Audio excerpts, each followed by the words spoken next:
Hello, I'm Tara Brabazon. I'm the Dean of Graduate Research at Flinders University. And no, I'm not in Adelaide. I left in Adelaide at 43 degrees. It's currently -8 and I'm in Ontario. I am not removing this jacket for anybody, and this temperature is certainly encouraging me to do this video in one take. But today's vlog is number 98. And it's on mentoring, and I wish it was just on mentoring, but when I wrote it, it unfortunately became a stroppy guide to mentoring once more. But it does come via request from one of my dear friends on this planet, Jackie, the wonderful Jackie. Now, Jackie has just been promoted to professor. Well done, Jack. And Jack wanted me particularly to discuss the role and place of mentoring in an academic career. And Jackie, like me, is often frustrated and frequently horrified at the state of higher education, particularly in terms of the selfishness of colleagues, the selfishness of academics. Because we as academics, it's such a privileged life. We have the opportunity to teach tens of thousands of undergraduate students and transform the future. We have the opportunity to teach 500, 600, 700 postgraduate students and really transform people's lives. But so often, so much of what happens in universities is pretty petty and pretty pathetic. Self-absorption rules. And that's why I'm a really big believer in reading, because the great thing about reading high quality scholarship is it keeps you grounded, it keeps you humble, because you realise how much there is left to learn and how many truly outstanding scholars are out there. So yes, Jack wanted me to talk about mentoring, and I'm probably the worst person on the planet to talk about mentoring, but I am terribly interested in it because actually I don't believe in it. And maybe that makes me the right person to talk about it. But please feel free to argue with me, disagree with me, dismiss me as you see fit. But what is interesting, I think, is two of the most common words that have been used in my offices in my last 3 or 4 jobs have been mentoring and networking. And yes, I don't believe in either of them. What I think both those words, networking and mentoring, attempt to do is to create a supposedly human, emotional, empathic face to the higher education workforce, whereas actually it's a pretty ruthless workforce at the moment. It is a precariat workforce at the moment. So the argument about mentoring is if you can just go to enough conferences, you'll be able to network and you'll meet somebody who'll get you a job. And if you can just find the right mentor, then yes, they will help you. Great. Whereas actually, of course, I think networking and mentoring is based on an incorrect premise. And that incorrect premise is somebody's experience is generalizable to your life. And I'm sorry, that's simply not the case. The higher education system into which I was educated 25 years ago is completely different. It is unrecognisable to the current system in which we are now working. But what I've felt, what I've experienced, why would any of this have any relevance to you at all? Because to be honest, experience is a deceptive mistress. How transferable is anybody's experience to a new situation? How relevant is that situation to you right now? If you think about it, think about the changes you guys are living through that we didn't have to live through. The casualisation of the higher education workforce, the adjunct workforce, the incredibly truncated and short contract workforce. Now, Gortsky described mentoring, and I love this, as, quote, code language for assimilating. Mentoring is, quote, code language for assimilating. So indeed, mentoring is a form of socialisation, but that socialisation suggests that there are normative pathways, normative ways of being an academic operating in higher education, and that's simply not the case. And one of the reasons I'm recording this vlog in Canada is, for example, the Canadian experience of being an academic is in a differentiated higher education sector that we're going to talk about shortly. So in Canada, what we've got going on here is what they describe as a differentiated sector. So what happens is every single university has an agreement that's sometimes called a mandate with the provincial government. And that mandate between the provincial government and a university is very different from the enabling legislation that exists in Australian parliaments, particularly state-based parliaments, to enable the formation of a university. You see, what these mandates or agreements specify in Canada, and particularly, can I say, in Ontario, is that it mandates that a university will focus on particular topics and particular areas and will not manage and deal with and research and teach other areas. Now, this is called a differentiated higher education model, by the way, and this has been proposed at different times in both the United Kingdom and in Australia. So what this would look like in Australia, say, is, Deacon's priorities would be different from CQU's priorities, which would be different from, say, Edith Cowan's priorities. But the worry, and indeed the truth of differentiation, is the historic universities, the traditional universities, the posh universities, tend to protect their own turf. So their mandate agreement allows them to continue the practice that they've always enacted. So it means they don't face competition from the new universities on their turf. So further, of course, that means that the historic universities, the posh universities, can influence the governments of the day. And of course, as we know, most politicians have tended to have gone to the posh traditional universities. So you can see how traditional power structures are maintained through this differentiated strategy. So this type of policy can actually be an excuse to maintain the status quo.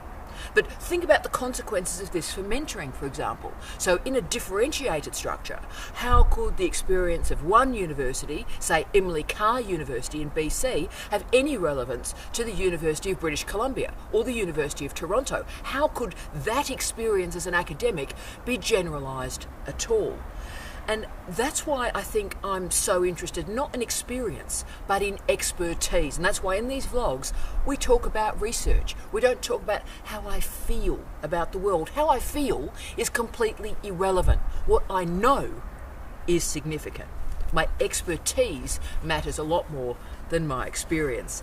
And that's the challenge we have to address if we're going to talk about mentoring, because we must differentiate between experience and expertise. Just because I experience something does not mean it has any relevance to anybody else on the planet. Experience is just experience, and yes, it could be a bad experience. But expertise is different because it is about knowledge and it is expertise driven. It's beyond the self and it requires research, reflection and examination. So with all those caveats in place, let's now actually get into what the mentoring story really is. So mentoring is a relationship between an experienced and a less experienced person. It has nothing to do with age at all, but it does have to do with the seniority of one person over another. So mentoring can refer to career guidance, it can refer to role modelling. The power relationships that exist in a mentoring situation become very clear when we think about the language deployed by the person who is receiving mentoring. So that's like protege and apprentice. Sounds a bit Star Wars, really, doesn't it? But mentoring also requires communication, and this is what Bozeman et al. Described as, and this is really important, mentoring is, quote, information transformation of knowledge. Information transformation of knowledge. So this is suggesting that we can actually transmit knowledge to other people, and that's a really naive way of thinking about communication. In fact, the transmission model of communication has been critiqued for about 70 years. So the idea that I can sort of transmit information to you in a way that you'll understand in the way I meant it to be understood suggests that we share a language, an experience, a context, a history, we share a disciplinary expertise, and we have enough in common that anything I actually say to you might be relevant to you. And I'm sorry, that's just simply not the case. Transmission as an idea, as a trope, as a way of thinking, as a way of communicating, does not work, because there's always interference and there's always a difference between the sender and the receiver. Now, mentoring began, I know this will be a shock, mentoring began in ancient Greece. Honestly, mentoring has ancient Greece written all over it. But what people forget when they say that, and I love this, is mentor was a character in Homer's Odyssey. People forget this. So what is mentoring? This guy was a character in Homer's Odyssey, okay? So that's the first thing to remember, it's just a character. But what sort of character was he? Well, Mentor was this random old bloke that wasn't terribly bright and just sort of wandered around and talked randomly to people.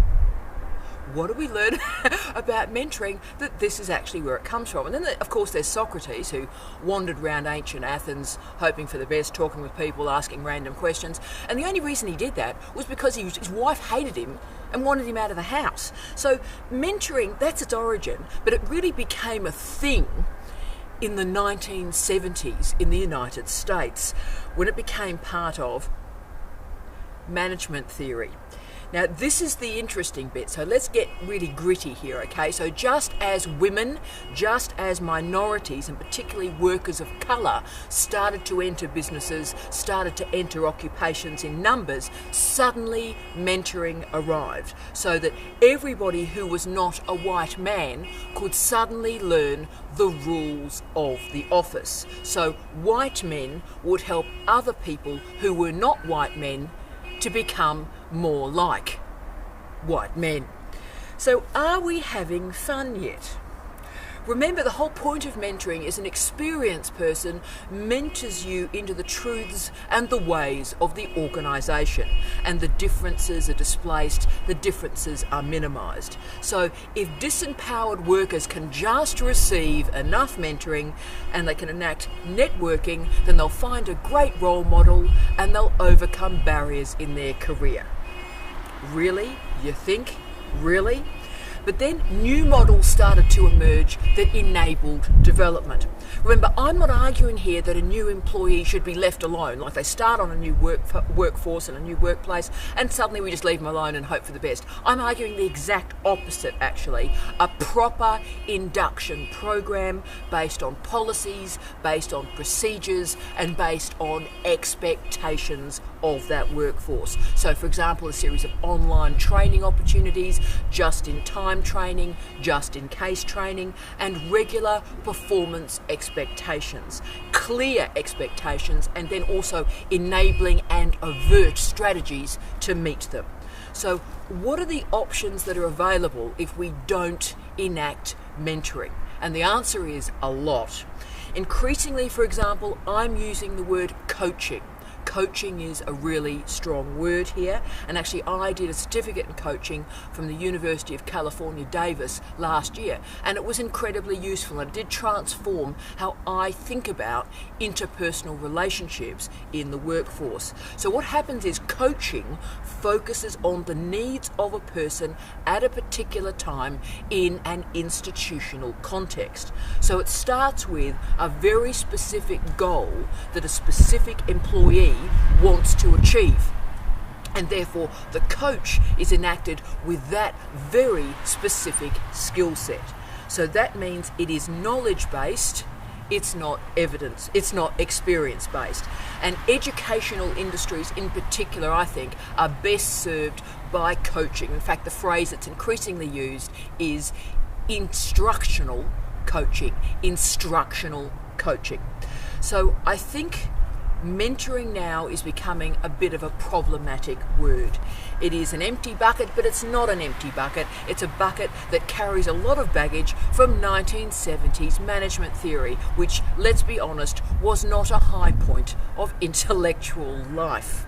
Therefore, where do we go from here? Well, let me ask you some questions. When you're saying, oh, I need a mentor, what actually are you asking for? Are you asking for support? Are you asking for help? Work out what you're asking for. Right, that's fine. Now, is it support? Is it help? Now, tie support or tie help to a particular task. What are you trying to achieve? So, support to do what? Help to understand what? So the point of higher education at the moment is most of us are just sort of horrified at the state of our universities. Most days I sort of wander around and go, how have we got here? How has this actually happened? How is this a thing? So those of you who know my writing about higher education at the moment know that I argue our universities are in crisis at the moment, and what that crisis is a crisis of purpose, a crisis of function. We don't really know what the point of a university is anymore. So what are we trying to do in universities? Are we servicing industry? Are we masking underemployment? Are we masking unemployment? Are we providing taxpayer-funded research and development? And look, probably all those functions are required, and all of them are legitimate.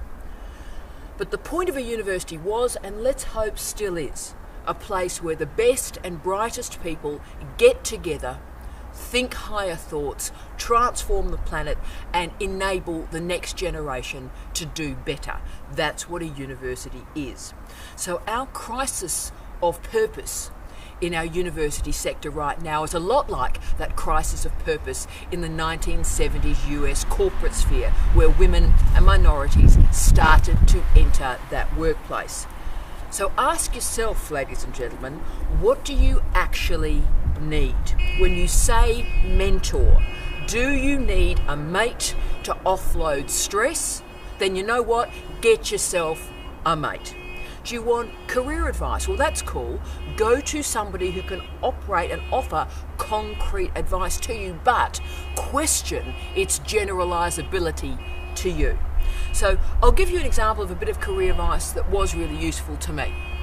I got a posh job at a posh university, and I was thinking whether or not I should take it, and a mate of mine worked in that institution, and I'd known him for 20 years.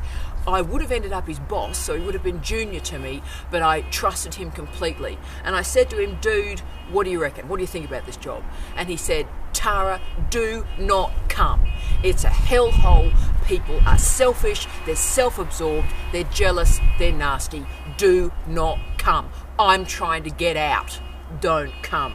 Now, that wasn't mentoring, he wasn't senior to me, but it was perhaps one of the best pieces of career advice I'd ever got. It saved me time, it saved me money.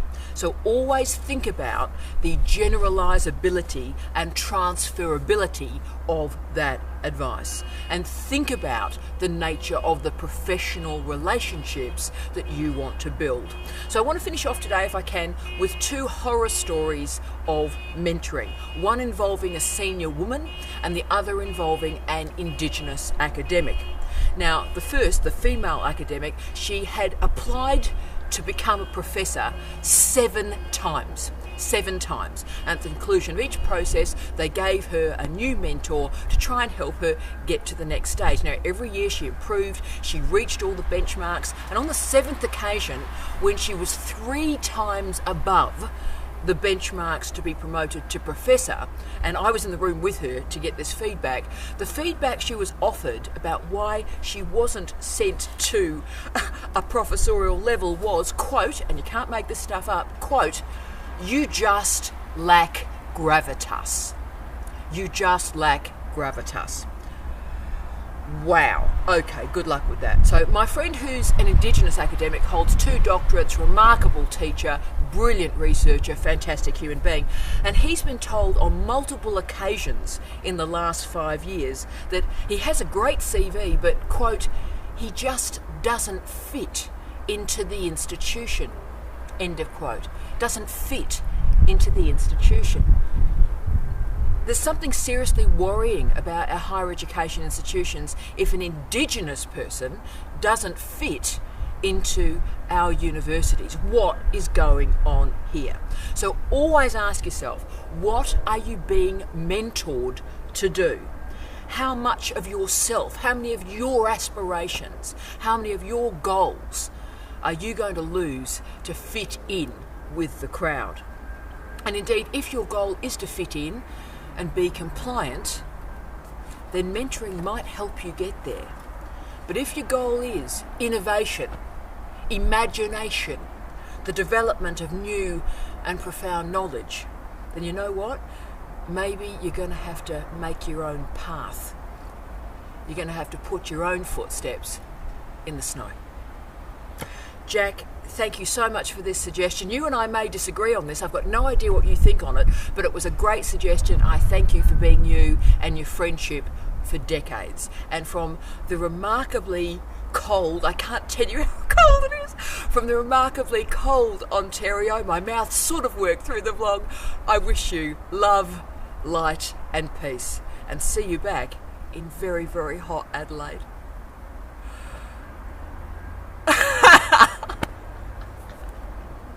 Oh, dear me.